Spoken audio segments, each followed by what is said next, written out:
Яаж яхад нөө ойр орхон тог тасраад те бүр нэг хэсэг чи юу болов те. Би чинь тэгээд бас улс орондоо амар санаа зовж байгаа юм чи. Монгол хүн ш тийм биз дээ те. Том хөтөлбөрүүд яана тоггүйгээр гэж би бодож байгаа байхгүй юу. Энэ дүүжин тээвэр байна тийм ээ. Метро гэдэг ийм том юмд би санаа зовдөг байхгүй. Баян та нар бол мэдэхгүй л те тийм биз дээ.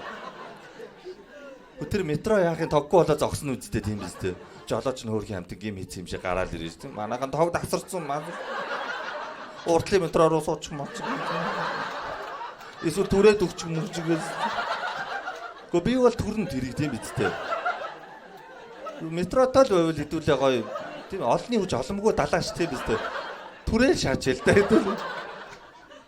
Тэр дүүжин тээвэр яах гэж байгаа юм тийм ээ. Хас 30 градустай ингээд тийм утаан дунд зогсоож идэг даасан бид идэг. Деважингийн шат үсттэй тэр чинь тийм. Үхэлтэй тэр бол нэрэ. Гэтэ биднийг арайч үхүүлэхгүй байх гэж би бас найдаа л юм тийм ээ. Одоо нэг юм шатмат байгаа байлгүй дээ юм шидчдэг тийм. Эсвэл шүхэр ч юм уу те хэдүүлээ нисчийдэг тийм. Эсвэл нэг шил архич байж болно үсттэй тийм. Гэхдээ нэг шил юм ууцсан хүн бол буун те. Газар нь ойртол ихлэн штэ тэр чинь. Дүүчин тээвэр нь хол газар нь ингээд өөрөө ойртоо шааж штэ. За буучих юм байна гэдэг. Би бол боно тэндээс яаж хийж байгаа. Эхлээд нэг юм уун л та тийм.